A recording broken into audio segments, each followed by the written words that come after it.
Hey, Evan. What? How do bees get to school? How? On the school buzz.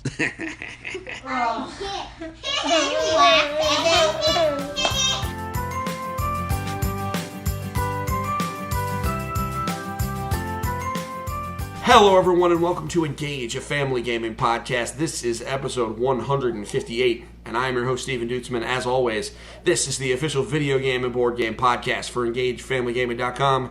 EFG is a website where parents like myself and my co-hosts come together to give parents and families the information they need to get their family game on. This week, I'm joined by the man behind the curtain, John Tomlinson. Sir, how are you? Excellent. I'm going to buy a tricycle tomorrow. A what? It's Emmett's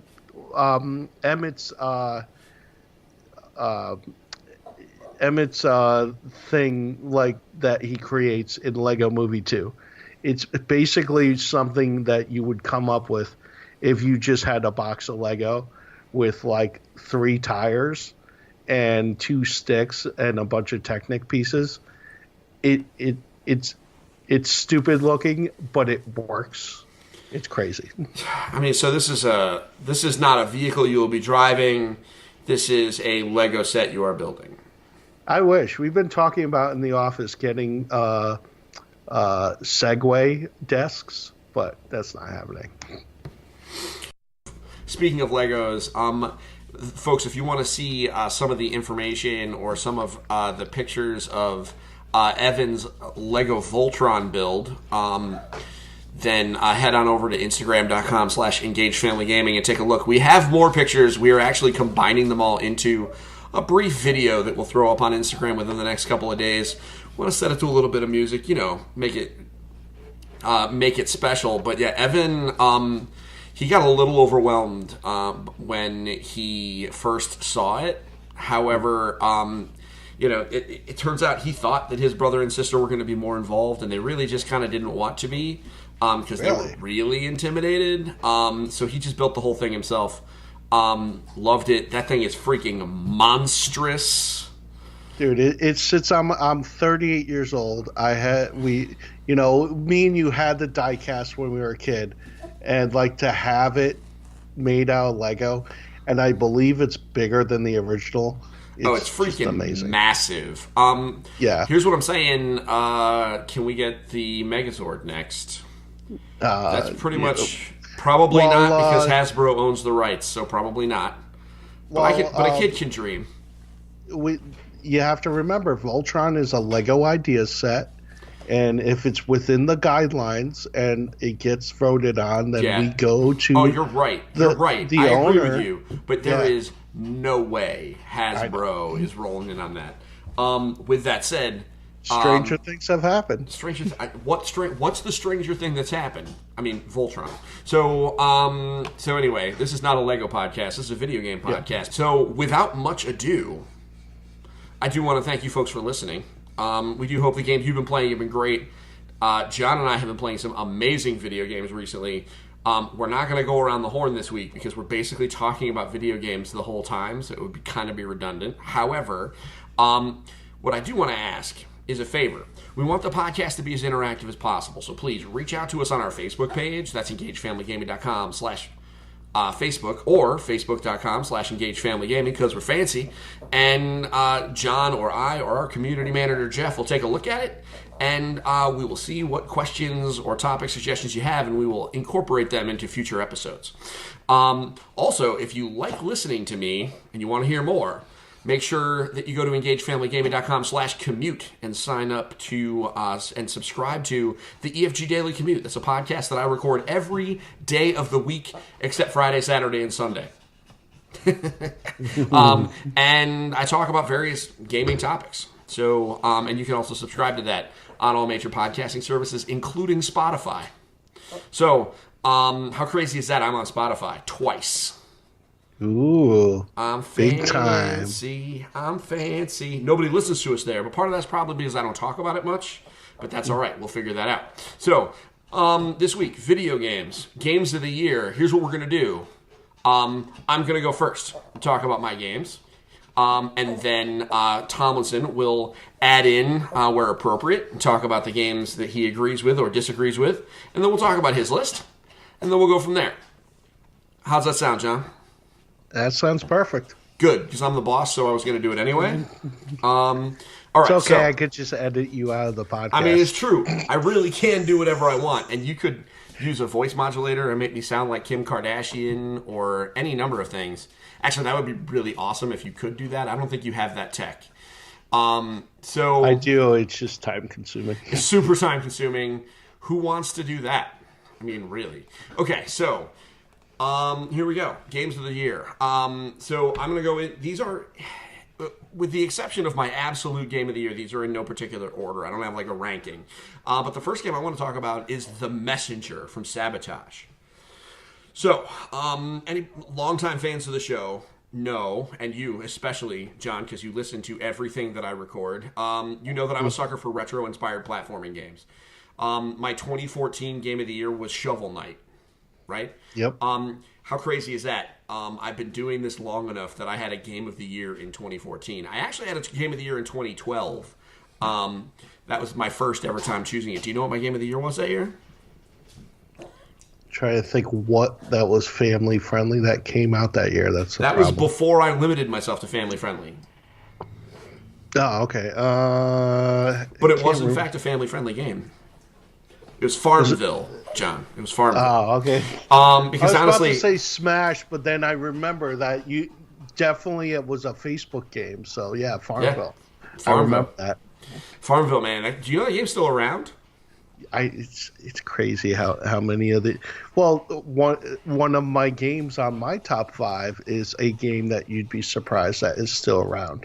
So fact, and folks, I know this because I've exactly. Exactly. And folks, I know that because I know his list. So The Messenger. Here's what it is, right? The Messenger is it is clearly inspired by Ninja Gaiden, which is a classic NES game. It's a ninja game, devilishly hard is the way I would describe the original game. And I love games that are inspired by retro classics, but designed with modern gaming sensibilities in mind.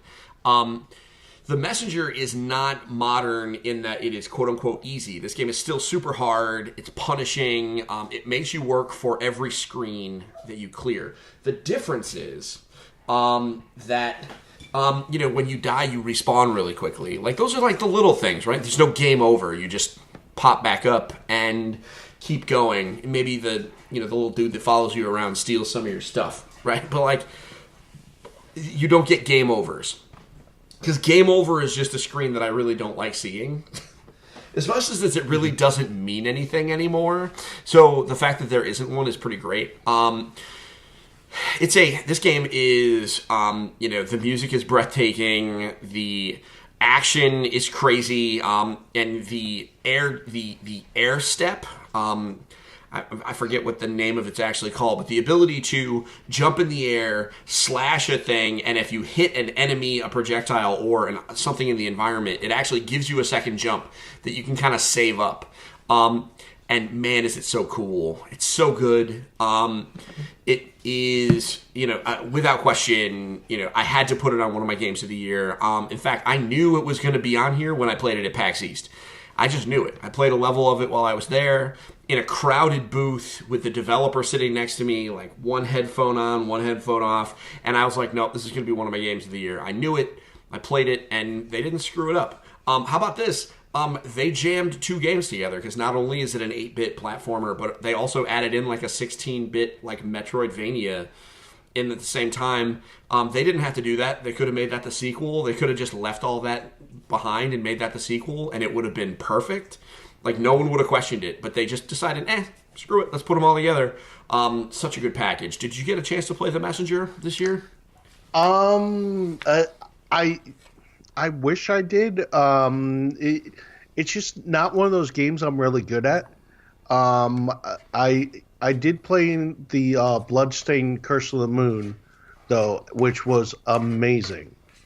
It's kind of in the same That's the vein Castlevania like. Yeah, the Castlevania one, because we're still waiting for the full Bloodstained, like, game that's coming out, in 2025 by the time the guy's done with it, because that's how long he takes to make games. But that's Kickstarter for you. Yep. So yeah, it's one that I totally appreciate. Like, this is like what I grew up with. I'm never the one that completes games like that, so I just don't go through the the going and buying it kind of thing. That's the problem. So I get it. I'm holding off. Maybe on a $10 sale on Switch, I'll pick it up. I mean, they do tend to have those. That is The Messenger. Man, is it a good game. Like I said, anybody that really likes or enjoys older style games, definitely worth a look. So next on my list is Smash. Now, some people might be like, wow, considering how hype you were, how is it possible that Smash was not your game of the year?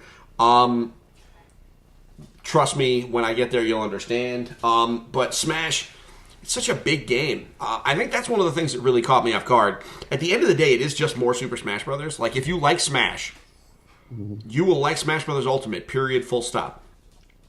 If you don't like Smash, this is not changing your mind.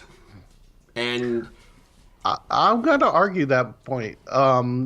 There's a whole the whole the Quest for Light section of that game is very.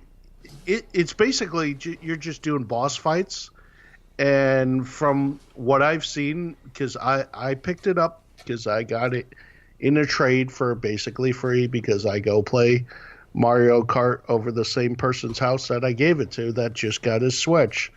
So he got an extra code, so I traded him for the code. But it's a love letter to everything that Nintendo's ever done, and every other Japanese game that's even remotely come to Nintendo. So, the way the matches are all lined up, it's just a nostalgia trip for me. So that's great. I don't disagree with you. With that said, it is still Smash. Like, if you don't like Smash, yeah, I don't think I don't imagine that this game is going to turn people around on Smash Brothers specifically. Nah. So, but man, I've enjoyed it. My kids love it. We lost some content, but we got, the World of Light, which, people can complain about, but whatever. The arcade modes are all fun. And frankly, guys, there's 73 arcade modes. Yeah. Or 70, rather. Because Pokemon Trainer only has one. But, 70 arcade modes. That's a lot, because each character has their own, kind of fully realized arcade mode with their own different challenges where you're fighting different combinations of enemies. It's not like Street Fighter 2 on the SNES where it was just, you fought everybody. And including yourself. This is a very different experience where maybe you do fight yourself, but sometimes you fight everyone else. And sometimes you're fighting 6 Yoshis. It's crazy. I think this game had to be on this list just because it is so big. It is, obviously a very big deal. This is a game that people are going to be buying for years. And the DLC is coming next year. And who knows who they're going to add. You're right, this year, because it's actually 2019. DLC is coming, which reminds me, I have to activate my code for the Piranha Plant Boy. That was my next. My next pick was Super Smash Bros. Ultimate, and I mean, like I said, I certainly loved every minute I played with this game. It took us a while to unlock all the characters. That is a challenge. However, I mean, that by itself is an achievement. And would be if Nintendo actually had achievements. Yeah, exactly. It does have collectibles, though. Oh, yeah, definitely. All right, so my next game that I'd like to talk about is Pokemon Let's Go Pikachu and Pokemon Let's Go Eevee. Man, listen, I love the idea of Pokemon games, right? You would think, I love JRPGs, I love collecting stuff, I love stupid monsters. You would think that I would love a game where I got to play as a ghost sandcastle. You know what I mean? But but I always I play for 20 to 25 hours and then I fall off. Let's Go Pikachu has eliminated the grind that usually kind of scares me away. Like, I keep playing this game. The only reason that I have not finished this game is because the holidays and Super Smash Brothers. And I would have stopped just about everything for that. It is adorable.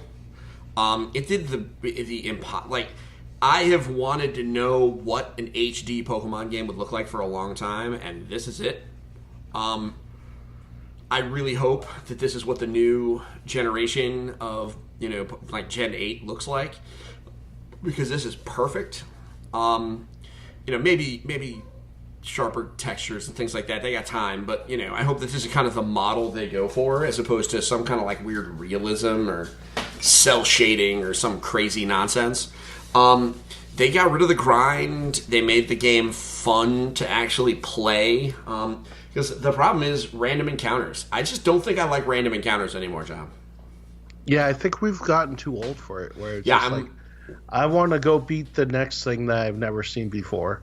I don't want to grind. I don't have 90 hours to suck into something like Dragon Quest or something crazy like that. That's like, I'll talk about it later on. There's another game where it's just like, I would have sucked 60 hours into that game, but I never even got a chance to play because there was so much to play this year. Yeah, exactly. This year was, there's an argument to be made that this was the best game, or that this was the best year of video games in a long time. And I you know what? I don't think that's wrong. So Pokemon, I had to put it on this list. I loved it. The other reason why I really wanted to put it on here is for the first time, I'm getting messages from people who are able to play a game, like a Pokemon game, with their kids without having to rely on like some random trickery, like giving them a fake controller or asking them to just tell them what to do, like that kind of stuff. Man, like that feeling of getting that satisfaction of being able to play with your kid is great. And playing with Meggie and doing the 3, 2, 1 and throwing the Pokeball at the same time, like that's awesome. It's such a great feeling. And the fact that she can hop in as like a second partner and then just hop out without even a care. Oh man, it's so good, John. It's so good.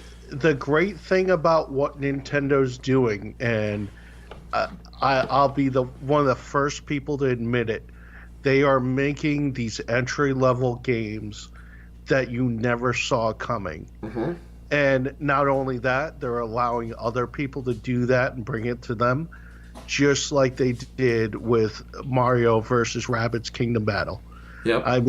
Me and Mike literally sat there on a stream and looked at each other and said, did they just release XCOM for babies? And it was literally like it leaked out, and everyone was like, "This is gonna be the stupidest thing ever," and it was one of the biggest games of the year. Like and that's something that Pokemon did, where the Pokemon Go app took over the world, and then it's still something where people are laughing that people are still playing, but there's millions of people that sign in every day. They just added Facebook integration, and I just got, ads from people in the community that I'm friends with on Facebook. So, like, it's still going, and then their connection between the game and the app, which hopefully they do the same thing when they finally release Animal Crossing, where they just make everything, so, like, just get rid of all the entry and just put everything together so that you could actually play together, Yeah, absolutely. The reason we have a second Switch is for the multiplayer aspect with some of these games coming up, and I think Pokemon was, when Let's Go Pikachu, well, we got Let's Go Eevee first. When Let's Go Eevee came out and everyone was fighting for the Switch, that cemented the point for me. Okay, no, we got to get a second one. It needs to happen. We did it. And then when you fired up Smash for the first time, what happened? It unlocked your Eevee spirit. in Smash Brothers. You know? Yeah, no, they're being really smart about encouraging people to, buy more games, and it's not like they have to work all that hard to get us to buy these games, because the attach rates for the Switch are insane. Mm-hmm. So, I mean, if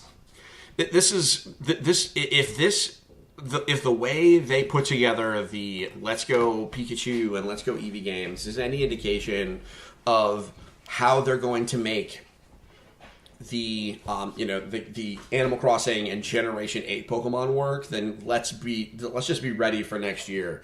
Because this was a down year for Nintendo. Yeah. Right, like a down year by all accounts. I still don't agree with that, but like it was, what it was it waited till the last minute and kicked everybody in the face and walked away. Everything is a letdown after Breath of the Wild. True. Because realistically, Breath of the Wild was my game of the year for this year too. Like, nothing was as good as Breath of the Wild. Yeah.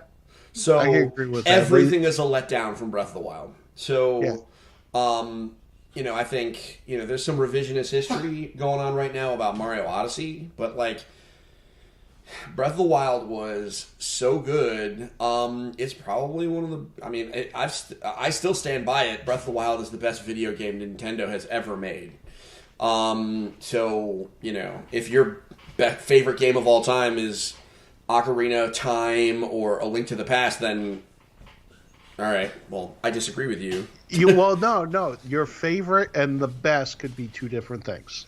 I mean, that's certainly fine. There are people who try to argue with me about Breath of the Wild. Friend of the show, Anthony Gianninello, for one. Yeah.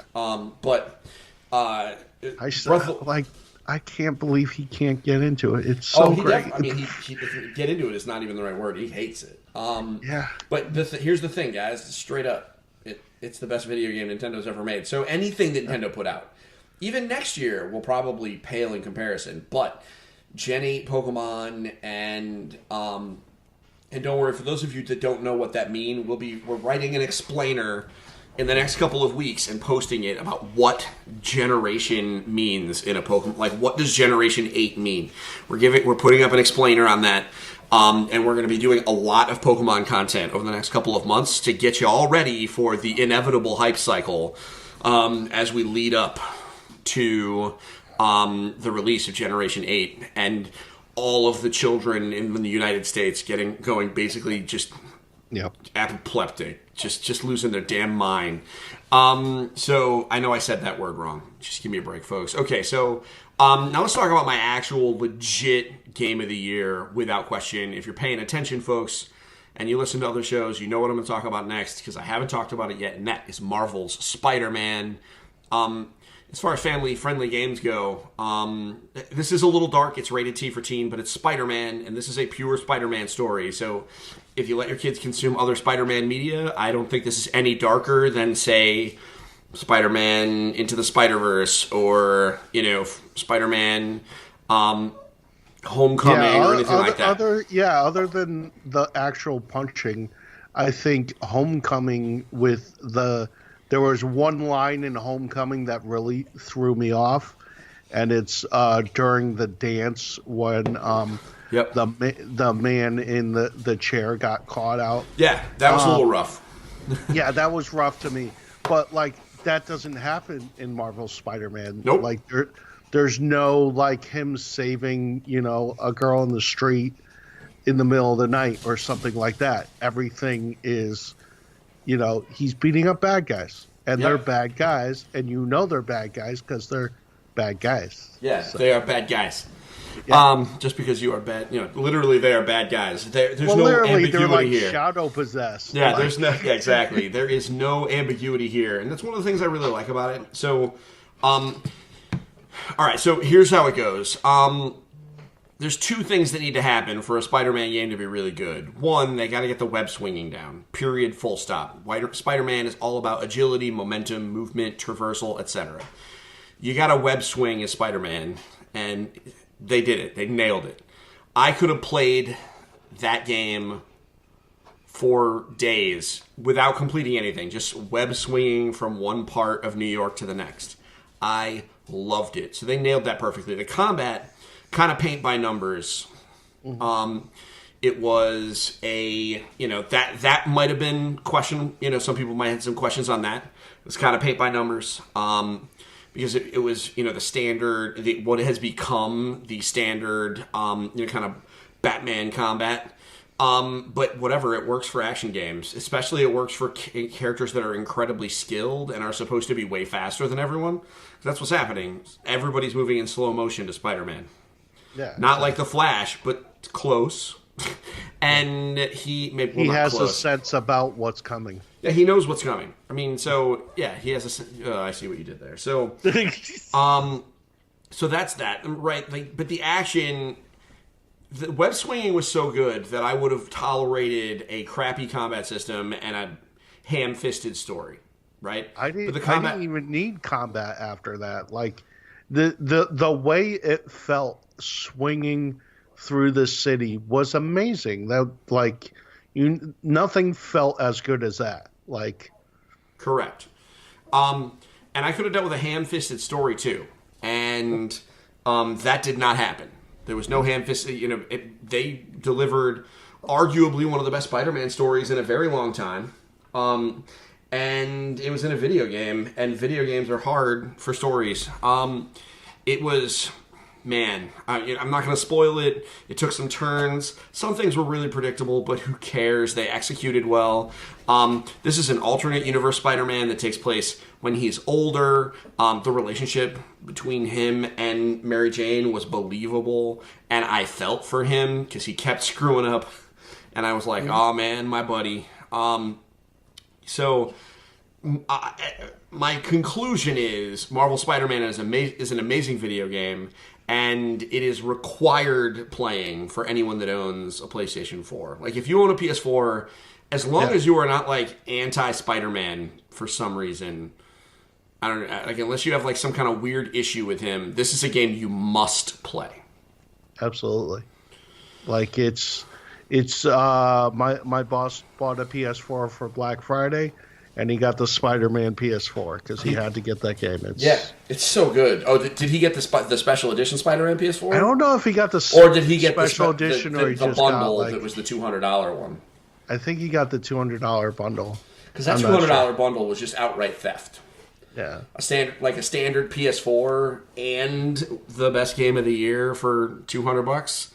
Can't go wrong. I know more than a few parents who talked to me over the Thanksgiving holiday and Black Friday, telling me that they were lucky enough to grab one of the, those $200 PS4 bundles. And it's like, those kids, man, how stoked are they?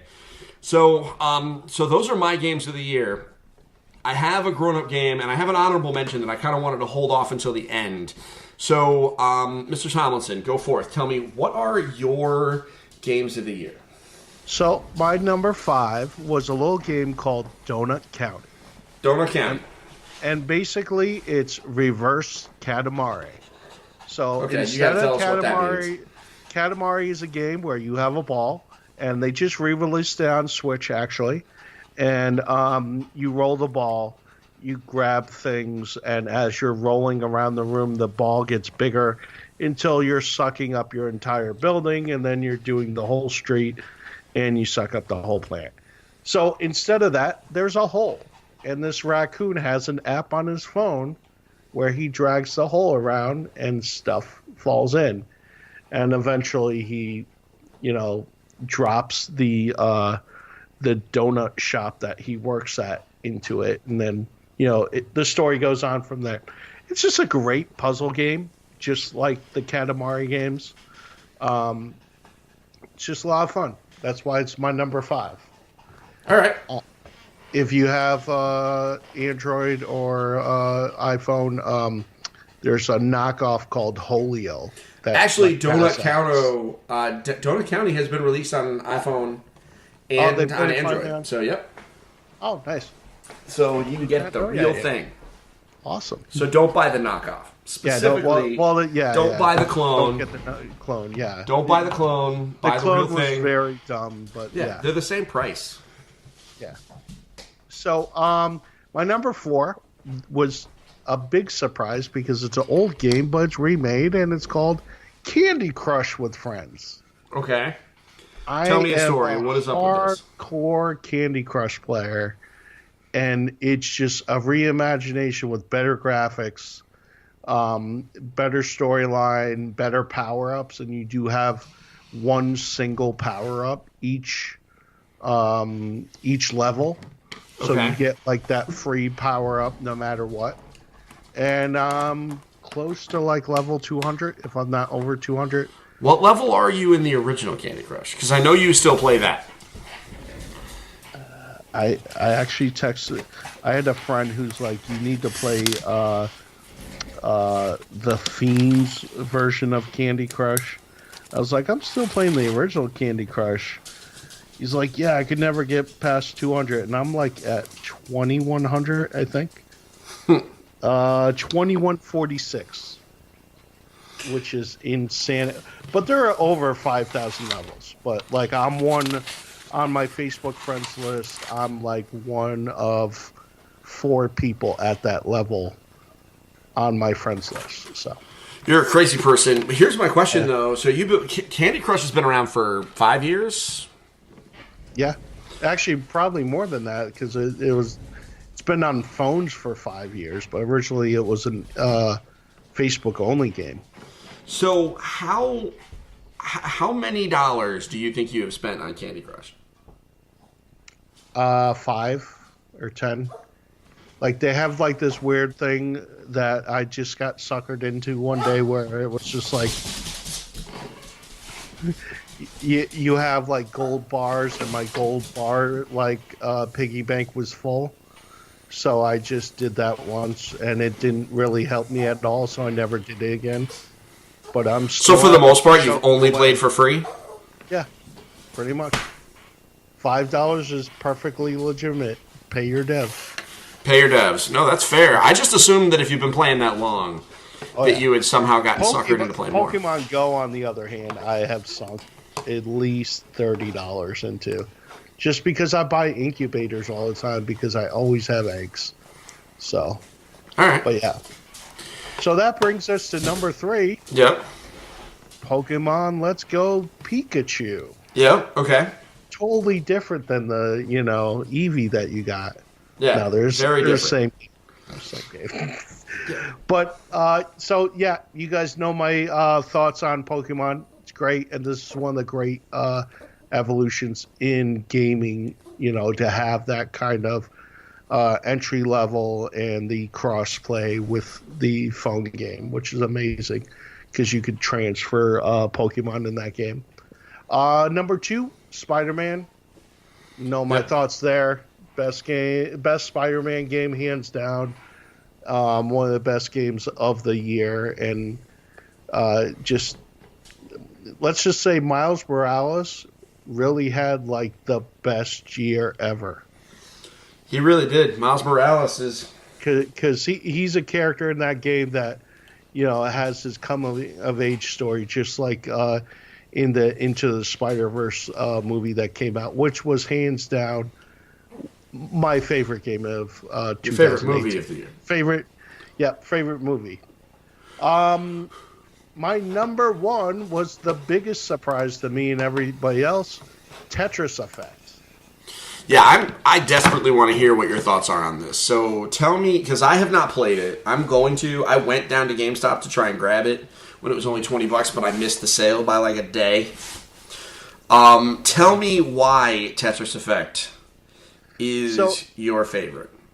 It basically, so I don't have PSVR, but it is a PSVR enabled game. Mm-hmm. But also, it still has the regular version. And what it is the board is like centered in your screen, and there's plenty of space on the sides. Mm-hmm. And what that allows to is there's visuals, just kind of like waves coming in and out of stuff. But the music is like Journey. Mm-hmm. When you do something, when you take a line or get a Tetris, the music moves along and it builds and it builds and it promotes emotional response. Okay. And to have a puzzle game that is just blocks falling down, Yep. giving you an emotional response is really good. Music, the soundtrack is hands down best soundtrack of 2018. Okay. Full stop. Like, it's absolutely perfect. Everything about, like, the visuals and everything are perfect. And one day when I do own a PSVR, I cannot wait to play that one in PSVR. Yeah, this is one of the first games that really got... This was the game that put me over the edge to say, you know what, in 2019, I'm getting a PlayStation VR. Like, I thought it would be Moss, we thought it would be Beat Saber, but I think it's really those games combined with how good Tetris Effect looks, and everybody and talking then about Astrobot, and Astrobot didn't hurt either. 2018 was like the year where VR like literally said, "Yeah, we're not some flash in the pan here. We actually have the games now." So. Exactly. We're spoilers, folks. We're going to keep making games. I'm excited. The fact that this is your game of the year over Spider-Man, that says something to me because I know you enjoyed Spider-Man. You and I were talking about it via text and Facebook, while we were playing it, and it's gonna happen this year. The general and I were talking about it. She has her concerns, of which I understand. However. Man, because only you guys and E-Man could play it, right? Yeah, well, I mean, she technically that's her big thing is that if we get it, that the kids are going to want to play it, and I'm like, well, I mean, we're the grown-ups, and we could say the kids can't use it, and she's like, yeah, well, it's hard to do. She's like, well, more or less, she does not trust me. To not just give in and let them play around with it, or it's easy to say no when it's not in the house, which I understand. And obviously, I'm not gonna just override her concerns. If she is not pleased with the idea, then we will deal with it. But I'm excited to see what the year brings. But man, the fact that you picked Tetris, like it's Tetris, right? Like this is what's crazy about it, right? Like Tetris has been around forever. It's a classic. You would think, what about Tetris? Puyo Tetris on Switch. Yeah. And it's usually like I have 5 minutes, I'm going to play a game. Let's play. Like, I can't tell you how many of my overnights last year were spent just playing the stupid old Puyo Tetris. Yep. And unlocking everything in that game. It's just like, it was so stupid. But like this, just, it brings everything back. And it brings you back to that first time you played Tetris, and you just felt like there was something about this game. But it's even better because it actually it moves. There's not a lot of games that put their hands on your shoulder and push you through. And with that music, it really does that, and it's hypnotizing, and it's hypnotizing in a good way. And that's what puzzle games do, Yeah, no, I dig it. I'm pretty stoked, and I'm stoked that you enjoyed it. I can't wait to get my hands on it, man. And it's only a real full price. It's $40, right? Yeah. So I wish it would come to Switch, but unfortunately, from what I heard, PlayStation put money into it. So if it does come to everything else, it will be a while. But but you know what? I have a PS4 for PlayStation 4 exclusives, if nothing else. So we will be enjoying that. So maybe it'll come out on PSN this year. That's a hope. Maybe. Who knows? All right. So next. Oh, you mean PS Plus? I think I think PS Plus is actually a pretty safe bet at some point. I just renewed, so I mean it's possible.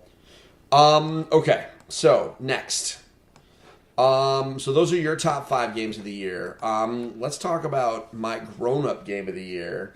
Engaged family gaming, historically has been all about, helping families find, games to play with their kids. However, one thing that I have found is that a lot of the parents that have gravitated towards our site are gamers in general.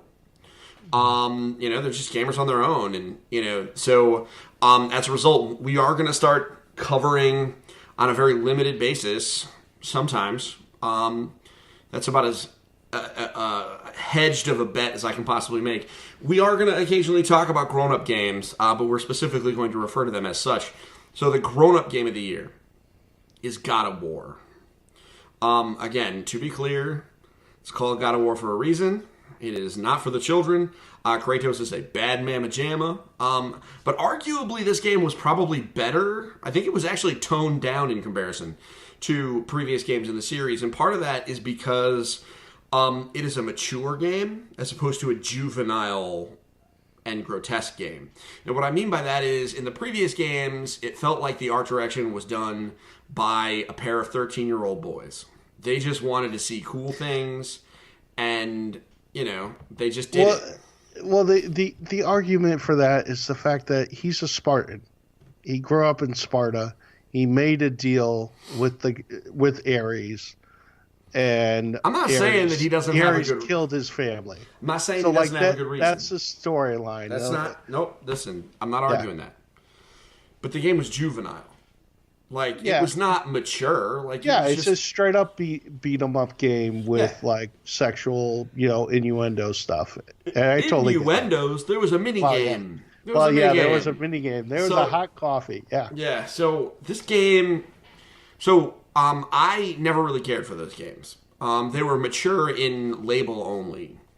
They were juvenile, and if you want to argue that, come at me, bro. I guess, but.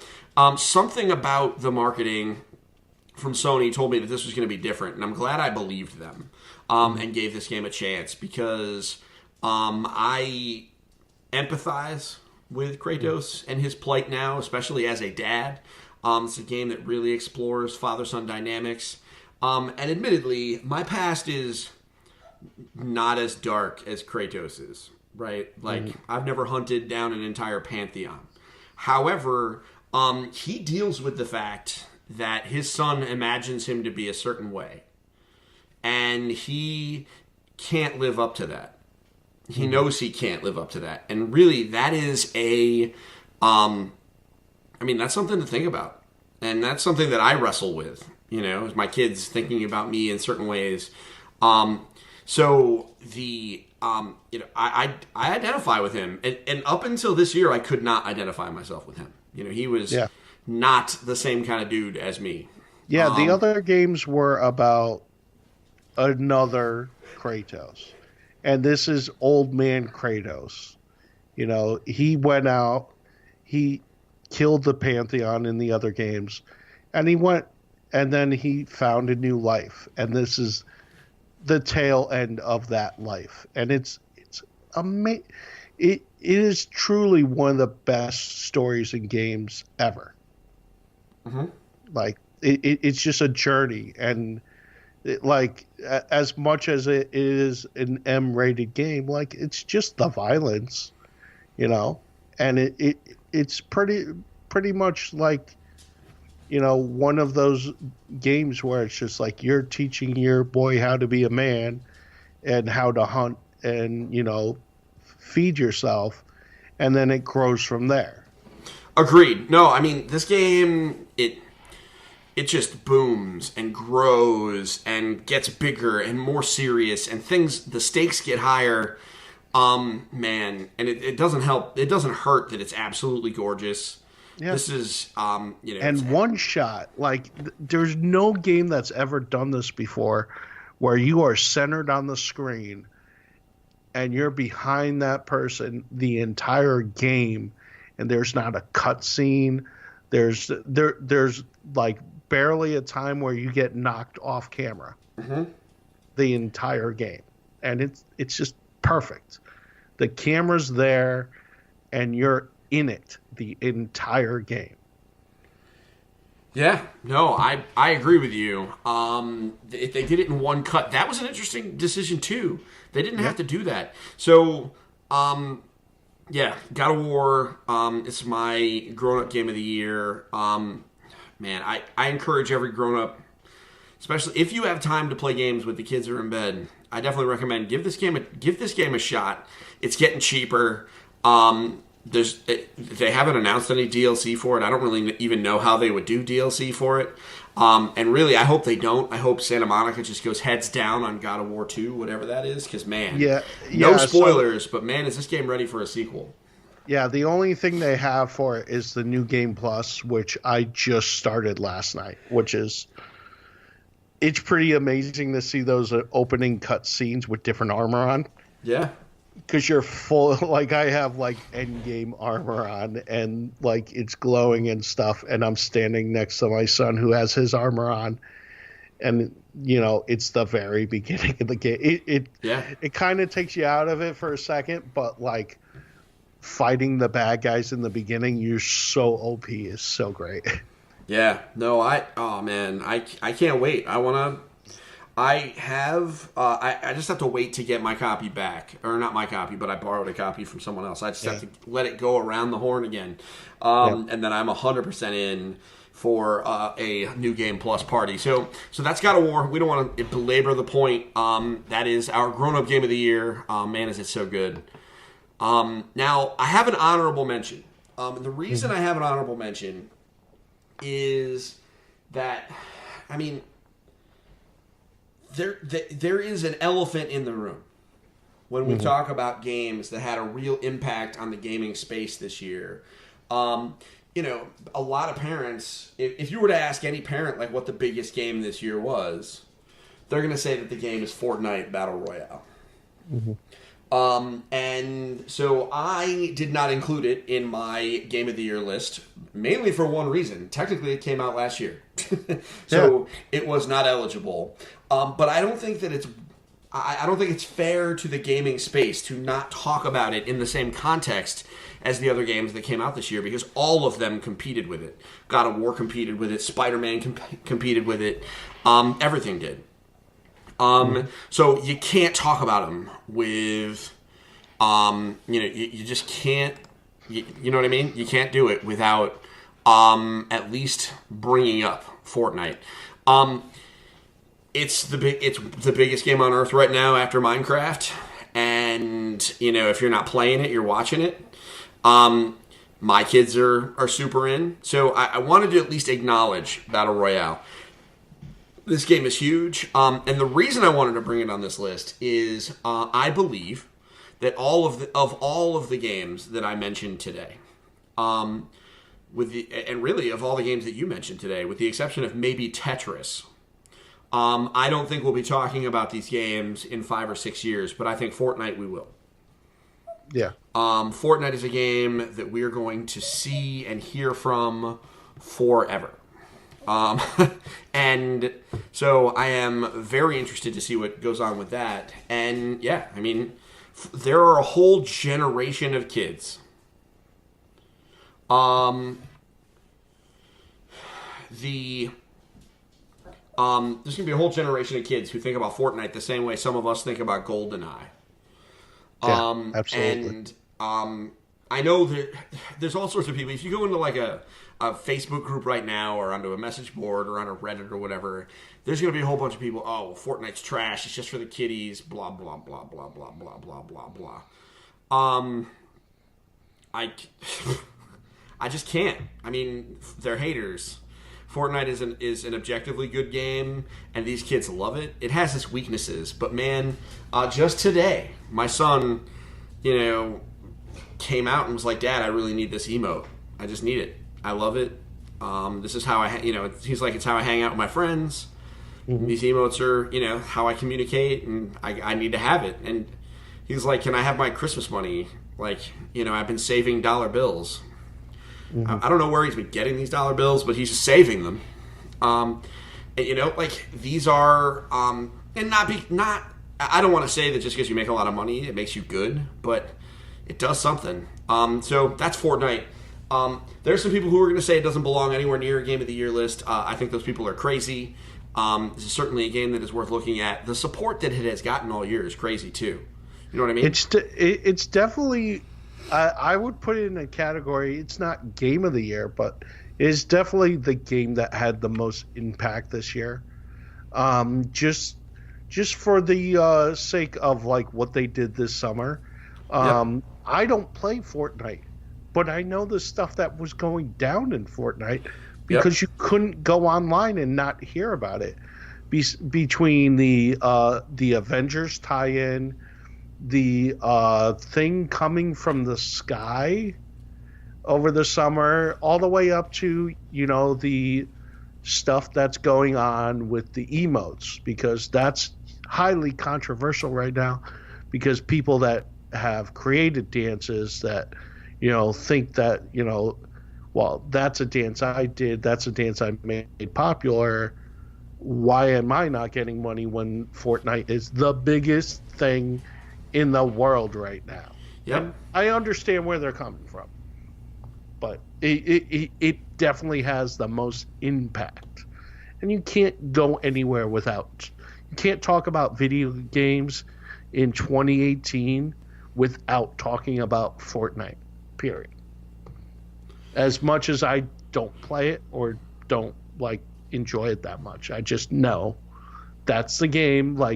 5-6 years ago when Minecraft was that game, that's what everybody is talking about.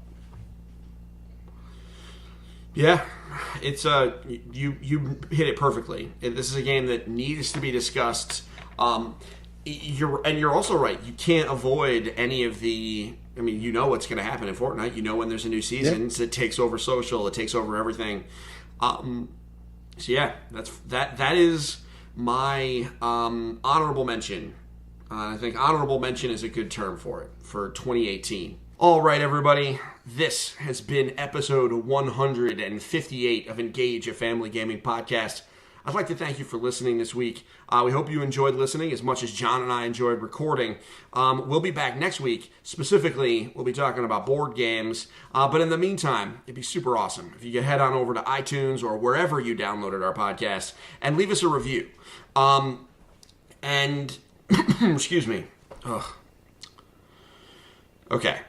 So, in the meantime, it would be super sweet if you could head on over to iTunes and leave us a review, or frankly, wherever else you download and listen to our podcast. Until then, this is Stephen signing off for the week and reminding you to make sure that you get your family game on. See you next week, folks. Everything is awesome. You're just going to throw Lego stuff into every show, aren't you? Oh, yeah. That's my job. You are a company man.